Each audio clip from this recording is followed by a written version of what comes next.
सो आज हम जानेंगे कि एक्चुअली में बजट जो गवर्नमेंट पेश करती है हर साल वो होता क्या है। ठीक है। सो बजट की अगर डेफिनेशन देखी जाए तो government budget is an annual statement, हर साल आती है, showing item wise estimates of receipts and expenditure. It shows the estimate of receipts and expenditures during a fiscal year कि एक साल में कितना पैसा आएगा, आमदनी कितनी होगी और एक्सपेंडिचर खर्चा कितना होगा, उसकी एक एस्टिमेटेड वैल्यू, एक्चुअल वैल्यू नहीं, एस्टिमेटेड कि हम मान के चलेंगे कि इतना खर्चा होगा। ठीक है, इस वजह से यहाँ पे एस्टिमेटेड वैल्यू, एस्टिमेट लिखा है। Estimated expenditure and receipts are planned as per the objective of the government, यानी गवर्नमेंट को कौन कौन सी पॉलिसीज, कौन कौन से रिफॉर्म्स लाने हैं उसके ऊपर डिपेंड करता है कि कितना एक्सपेंडिचर होगा और कितना रिसिप्ट्स आएगा। ठीक है। तो in India budget is presented in parliament, हमारे लोकसभा के अंदर प्रेजेंट होता है बजट। ठीक है। And approved by it, and parliament ही उसको अप्रूव करती है, both by Lok Sabha and both by Lok Sabha and Rajya Sabha. Convention के हिसाब से बजट जो है वो पेश करते हैं पार्लियामेंट के अंदर हमारे finance minister. So finance minister present the annual budget of the government on the first day of February each year. ये कन्वेंशन है, ये एक परंपरा चली आई है। ठीक है, कि फाइनेंस मिनिस्टर करेंगे हर साल ऑन 1 फरवरी। ठीक है।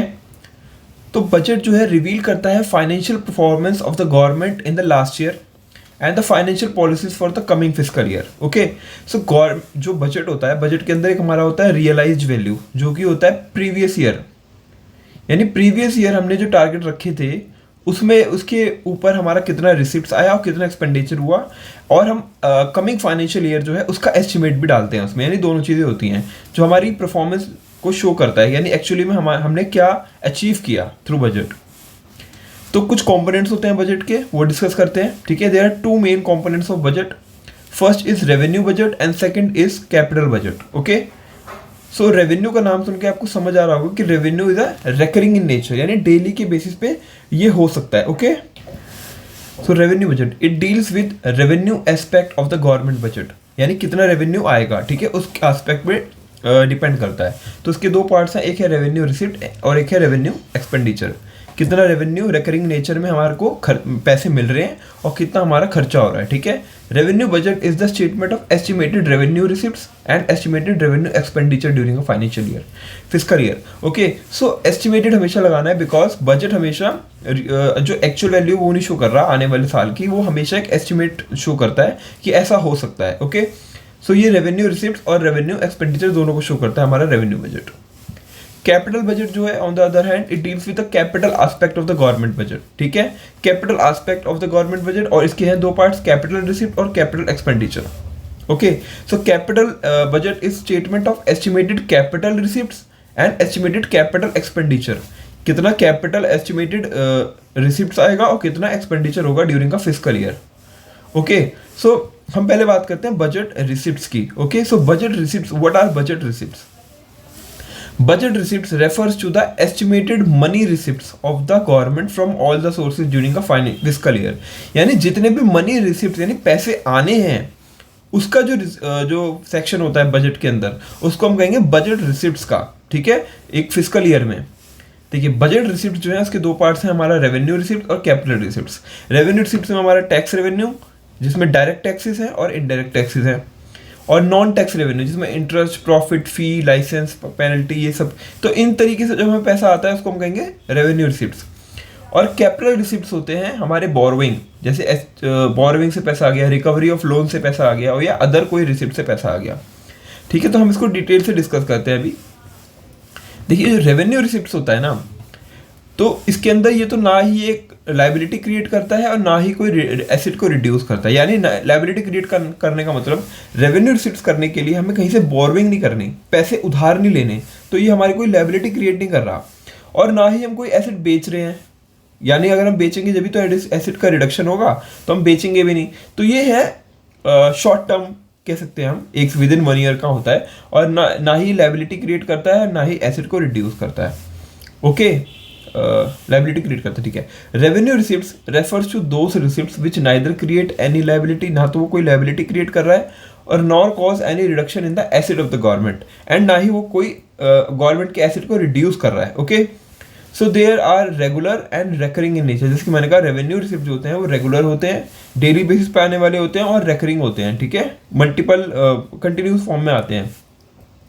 गवर्नमेंट रिसीव करती है in its normal course of activities, ठीक है। तो दो होते हैं फॉर्म रेवेन्यू रिसिप्ट के, होता है एक टैक्स रेवेन्यू, एक होता है non tax revenue, okay.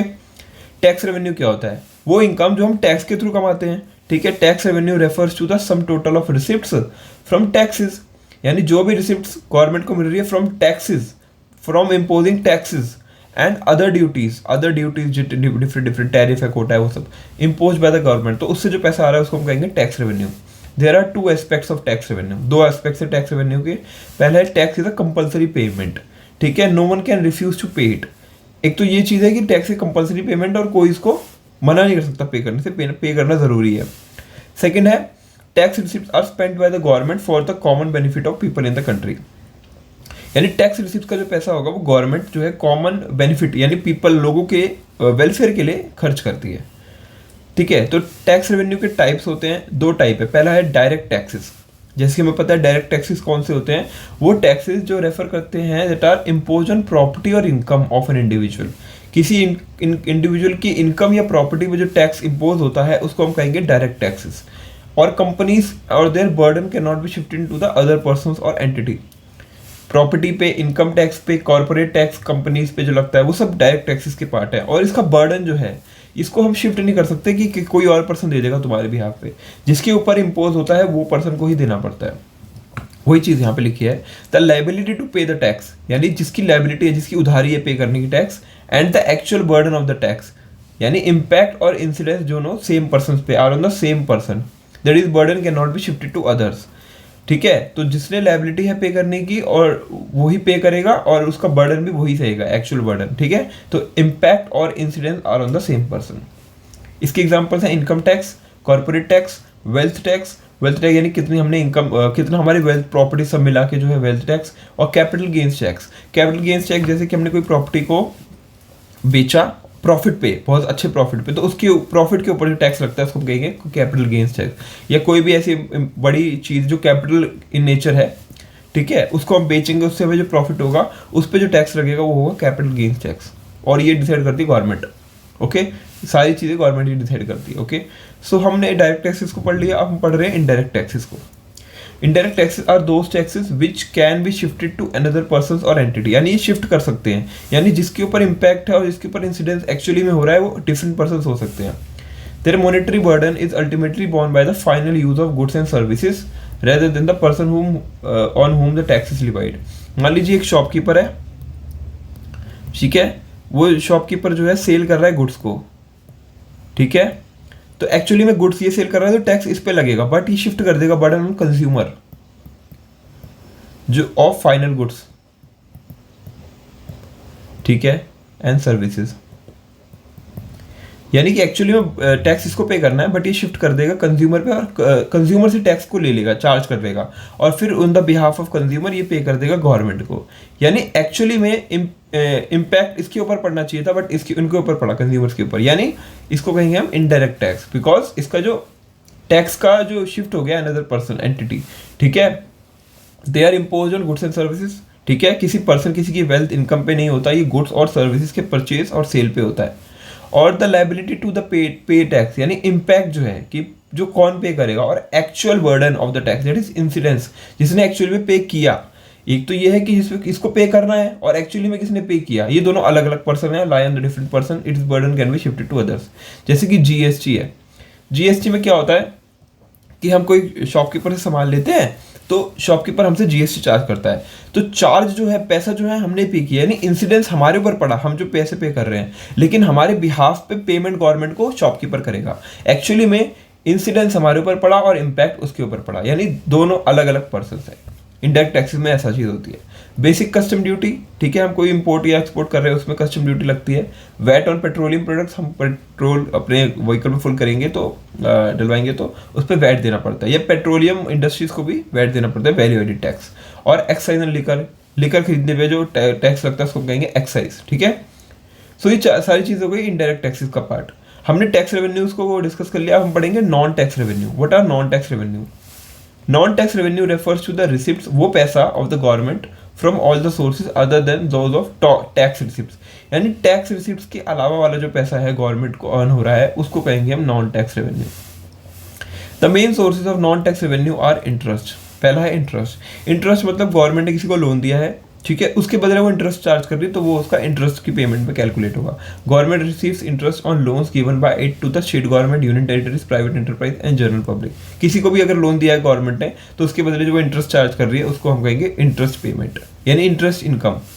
Second है प्रॉफिट एंड डिविडेंड, ठीक है, गवर्नमेंट अर्न करती है profit from the sale of proceeds of the products of such public sector enterprise, यानी कोई पब्लिक सेक्टर एंटरप्राइज है तो उसके गुड्स का सेल हो रहा है, ठीक है, उससे जो पैसा आ रहा है उससे, और उससे जो इनकम हो रही है, पब्लिक सेक्टर अंडरटेकिंग्स हैं, ठीक है, पब्लिक सेक्टर एंटरप्राइजेज हैं, उसमें जो उनको प्रॉफिट हो रहा है वो भी गवर्नमेंट का ही पार्ट है।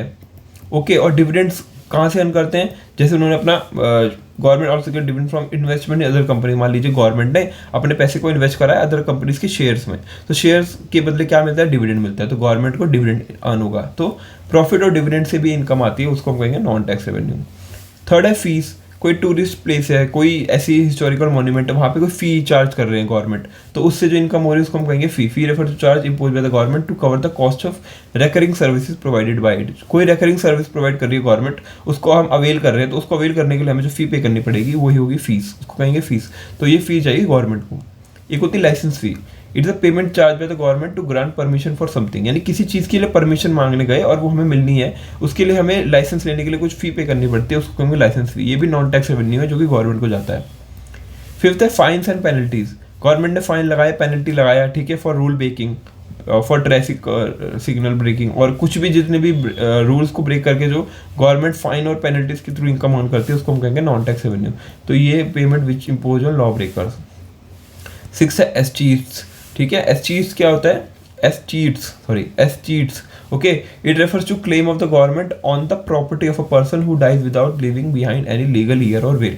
यानी अगर कोई बंदा है वो डाई हो गया और उसके बिहाफ पे कोई प्रॉपर्टी को टेक ओवर करने वाला नहीं है, ठीक है, और ना कोई हियर है ना कोई उसने विल बनाई है, तो वो जो गवर्नमेंट उसको ले लेगी ना ऑन द प्रॉपर्टी, उसको कहेंगे एस्चीट्स, ठीक है, वो गवर्नमेंट का ही पार्ट हो जाता है, ठीक है।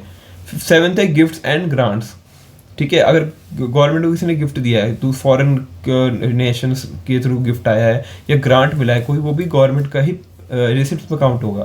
तो government receive gifts and grants from foreign government and international organisations.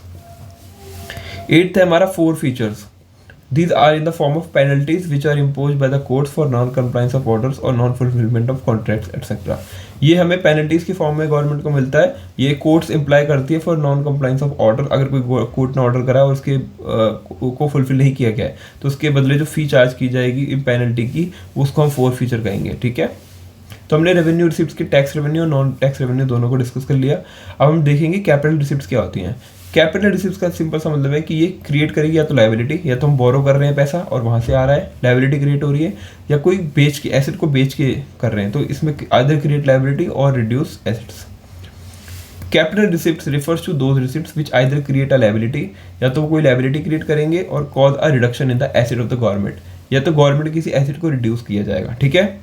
They are non recurring और नॉन रूटीन इन नेचर, यानी ये रेगुलर बेसिस पे नहीं होते, ये वंस इन अ वाइल होते हैं और नॉन रूटीन में होते हैं। मतलब वंस इन अ वाइल ज़्यादा भी हो सकते हैं बट रिकरिंग डेली बेसिस पे चांसेस कम होते हैं कैपिटल रिसिप्ट्स के। सोर्सेज जो हम कैपिटल रिसिप्ट्स के देखे जाएं सोर्सेज, तो पहला है बोरोइंग, ठीक है।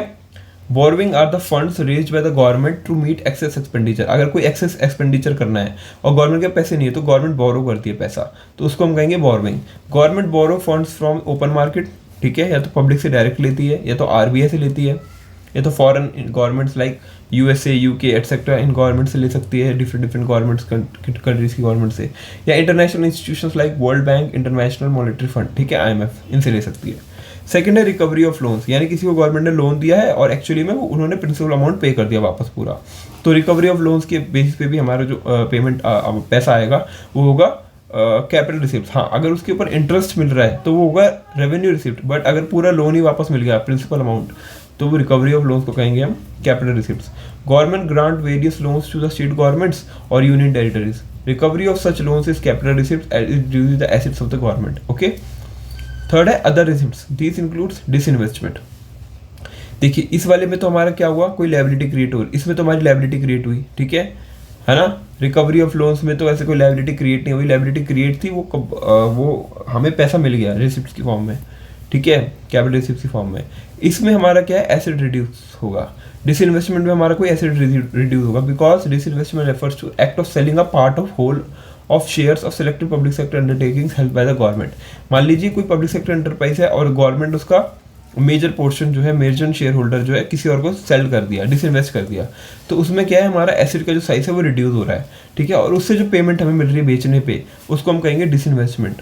ओके, तो they are terms at capital receipts. Capital receipts क्यों? Because they reduce the asset of the government. Okay, second है small savings. Small saving refers to the funds raised from public. वो fund जो public के through raise करती है government in the form of post office deposits, national saving certificates, Kisan Vikas Patra. They are treated as capital receipt is that debt to increase in liability. तो ये liability increase करेगी government, क्यों? Because जो पैसा ये ले रही है गवर्नमेंट इन लोगों से, उसको फ्यूचर में जाके पेमेंट तो करनी पड़ेगी 4-5 साल, 4 साल 5 साल मैच्योरिटी के टाइम पे, जो भी मैच्योरिटी पीरियड होगा उस पर।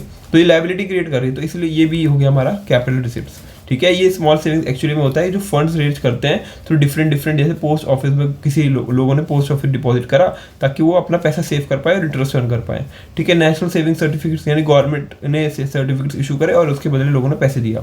किसान विकास पत्र, ये डिफरेंट है, ये इन्वेस्टमेंट के मेथड्स हैं फॉर द कॉमन पब्लिक, और गवर्नमेंट को इससे पैसा मिलता है और गवर्नमेंट को मैच्योरिटी के टाइम पे इनको इंटरेस्ट के साथ पेमेंट वापस करनी पड़ती है। हमने रिसिप्ट्स की बात कर ली, अब हम पढ़ेंगे expenditure. Budget expenditure refers to the estimated expenditure of the government during a given fiscal year. It can be categorized into revenue expenditure and capital expenditure. तो यहाँ पे estimated expenditure है, यानी अभी एक्चुअली में हुआ नहीं है, ये कमिंग ईयर में कितना एक्सपेंडिचर होगा वो गवर्नमेंट पहले से अपने बजट में पेश करती है। तो estimated expenditure of the government during a fiscal year, it can be categorized into revenue expenditure and capital, ठीक है। सो हम पढ़ते हैं एक बार रेवेन्यू एक्सपेंडिचर क्या होता है। ठीक है, revenue expenditure neither create any asset nor reduce any liability. ना तो एक कोई एसेट क्रिएट कर रहा है, ना ही कोई लायबिलिटी रिड्यूस कर रहा है। एक्सपेंडिचर का मतलब है कोई चीज़ खर्च कर रहे हैं, तो खर्च करेंगे तो क्या पता एसेट कोई जनरेट हो रहा हो, बट नहीं, रेवेन्यू एक्सपेंडिचर में ऐसा कुछ नहीं होता। ये रिकरिंग एक्सपेंडिचर होता है जो डेली हमारी एडमिनिस्ट्रेटिव कॉस्ट को फुलफिल करने के लिए एक्सपेंडिचर किया जाता है, वो हमारा रेवेन्यू एक्सपेंडिचर होता है, ठीक है। और ना ही ये कोई लायबिलिटी रिड्यूस कर रहा है, ओके, यानी हम पैसा पे करके अपनी लायबिलिटी को पूरा कर रहे हैं, वो चीज़ भी नहीं है यहाँ पे। Revenue expenditure refers to the expenditure which neither creates any asset, ना तो कोई एसेट क्रिएट करेगा, ठीक है, nor cause reduction in any liability of the government, ना ही कोई लायबिलिटी को रिड्यूस करेगा।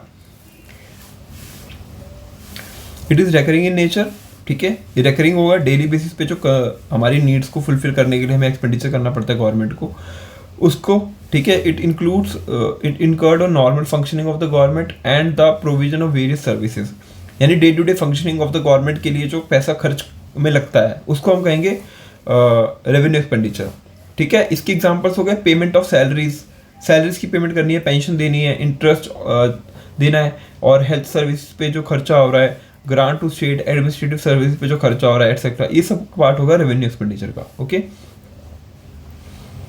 कैपिटल एक्सपेंडिचर क्या होता है? ये तो या तो ये इधर क्रिएट करेगा एसेट को, एक एसेट को क्रिएट करेगा क्योंकि हम कुछ खर्च कर रहे हैं, तो कोई एक्सपेंडिचर कर रहे हैं तो कुछ खरीदने के लिए कर रहे हैं, या को हम लायबिलिटी हमारी पुरानी कोई बोरिंग है उसको फुलफिल करने के लिए, या तो एसेट क्रिएट करेगा या लायबिलिटी रिड्यूस करेगा, capital expenditure. Capital expenditure refers to the expenditure which either creates an asset, या तो कोई एसेट क्रिएट कर रहा है और cause a reduction in the liabilities of the government, या तो गवर्नमेंट की लायबिलिटी को रिड्यूस कर रहा है। It is non recurring in nature, regular basis पे नहीं होता, और it adds to the capital stock of the economy, यानी कैपिटल का कोई स्टॉक है वो बढ़ रहा है, यानी एसेट क्रिएट हो रहा है, and increase in its productivity through expenditure on long term development programmes, और या तो लॉन्ग टर्म डेवलपमेंट प्रोग्राम्स पे इन्वेस्ट कर रही है गवर्नमेंट, लाइक मेट्रो और फ्लाईओवर। एक्सपेंडिचर हो गया, एसेट क्रिएट हो रहा है, ठीक है। एग्जाम्पल हो गया expenditure on building roads, flyovers, factories, purchase of machinery, repayment of borrowing. तो रीपेमेंट ऑफ बोरविंग में हमारा लायबिलिटी रिड्यूस होगी, इन सब केसेस में हमारा एसेट क्रिएट होगा, ठीक है। तो दोनों ही केसेस को कैपिटल एक्सपेंडिचर फुलफिल करता है, ठीक है। हमने एक्सपेंडिचर और रेवेन्यू दोनों ही बात कर ली। अब हम बात करेंगे deficit, measures of government deficit, ठीक है। There are 3 types of deficit which are there in the government budget. First is fiscal deficit, second is revenue deficit, and third is primary deficit. So budgetary deficit is defined as the excess of total estimated expenditure over the total estimated revenue. यानी deficit क्या होता है? यानी कितना हमारा estimated expenditure है और कितना रेवेन्यू, एस्टिमेटेड रेवेन्यू। जब हमारा एक्सपेंडिचर ज़्यादा हो जाएगा रेवेन्यू से, ठीक है, जब हम ज़्यादा खर्च करेंगे, उतना पैसा आया नहीं, उससे ज़्यादा खर्च कर रहे हैं, तो डेफिसिट क्रिएट होगा। देखिए यही चीज़ यहाँ पे लिखी है, it is a excess of total estimated expenditure. Total estimated expenditure जब ज़्यादा हो जाता है टोटल एस्टिमेटेड रेवेन्यू से, तो वो हो जाएगा budget deficit. When the government spends more than it collects, कितना कलेक्ट कर रही है उससे ज़्यादा खर्च कर रही है, then it occurs a budgetary deficit. तो बजटरी डेफिसिट के 3 पार्ट्स है, revenue deficit, second is fiscal deficit and third is primary deficit. Revenue deficit होता है revenue expenditure minus revenue receipts, यानी कितना एक्सपेंडिचर किया कितना रिसिप्ट्स में से। Fiscal deficit total expenditure minus total receipts excluding borrowings, and primary deficit होता है fiscal deficit minus interest payment. One by one discuss करते हैं, ठीक है। Revenue deficit it refers to excess of revenue expenditure over the revenue receipts. जब revenue expenditure ज़्यादा हो जाए रेवेन्यू रिसिप्ट्स के, ठीक है, तो ये होता है हमारा रेवेन्यू डेफिसिट किसी भी फिस्कल ईयर में। तो रेवेन्यू डेफिसिट क्या हुआ, रेवेन्यू एक्सपेंडिचर यानी खर्चा माइनस जो हमारी कमाई थी। जब खर्चा ज़्यादा हो कमाई कम हो तो हमारा डेफिसिट होता है, तो उसको हम कहेंगे revenue deficit. Revenue deficit signifies that government's own revenue is insufficient to meet the expenditure, यानी गवर्नमेंट का ओन रेवेन्यू इनसफिशिएंट है टू एक्सपेंडिचर को मीट करने के लिए और normal functioning of the government departments and provision for various services, ठीक है। तो जब ये हमारा जो क्रिएट होगा वो होगा रेवेन्यू डेफिसिट। सेकेंड है हमारा fiscal deficit. Fiscal deficit refers to the excess of total expenditure, यानी टोटल एक्सपेंडिचर का एक्सेस होना over total receipts excluding borrowings during a fiscal year, ठीक है। यानी कि फिस्कल डेफिसिट कब क्रिएट होगा, जब हमारा टोटल एक्सपेंडिचर ज़्यादा होगा पाने से टोटल रिसिप्ट से एक्सक्लूडिंग बोरोविंग। बोरोविंग इसलिए एक्सक्लूड करा है रिसिप्ट्स में बिकॉज ये लायबिलिटी क्रिएट करता है, इस वजह से हम इसको टोटल रिसिप्ट्स के अंदर काउंट नहीं करेंगे, ठीक है। तो फिस्कल डेफिसिट हमारा होगा total expenditure minus the total receipts, ठीक है।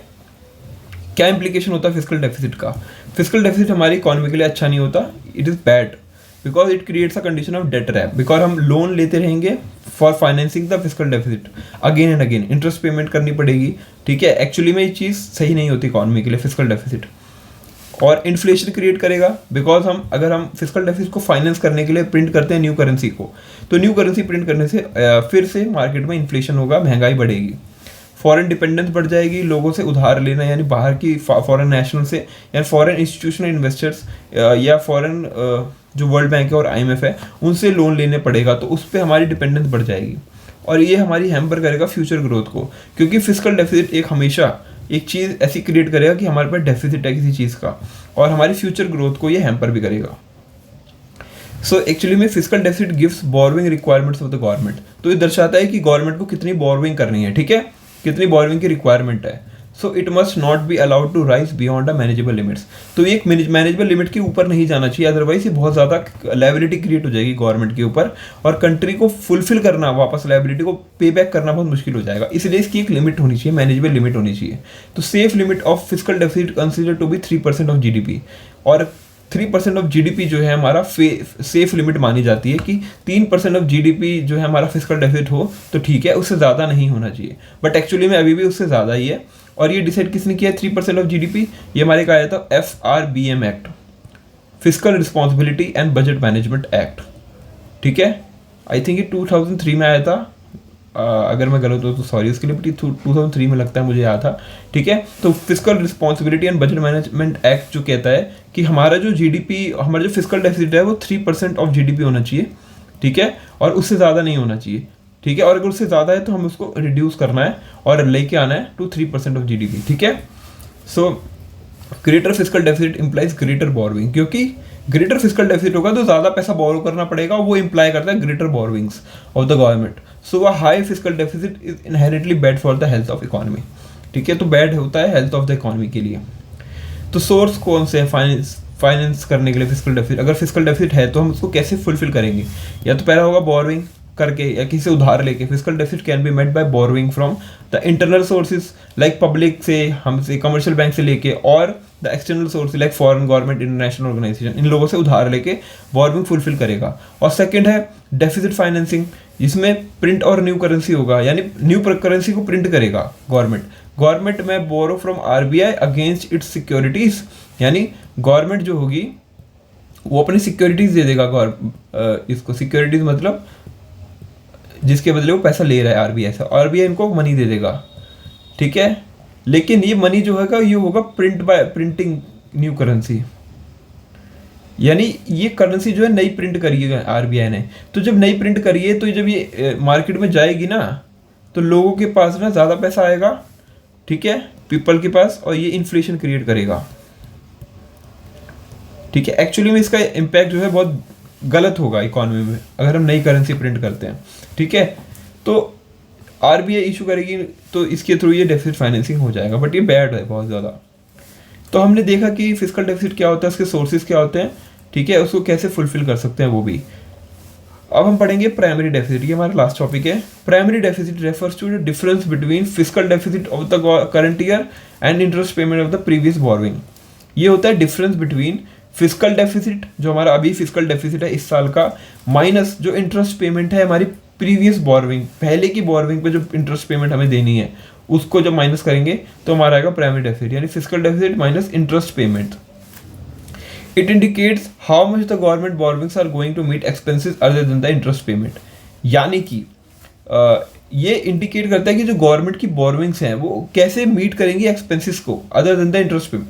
देखिए जो प्राइमरी डेफिसिट होता है ना, यानी physical deficit minus interest payment. Physical deficit किससे आएगा? बोरोइंग से, और इंटरेस्ट पेमेंट हमारी प्रीवियस बोरोइंग, हमने पिछले साल की बोरोइंग है उसके ऊपर जो इंटरेस्ट पे कर रहे हैं वो।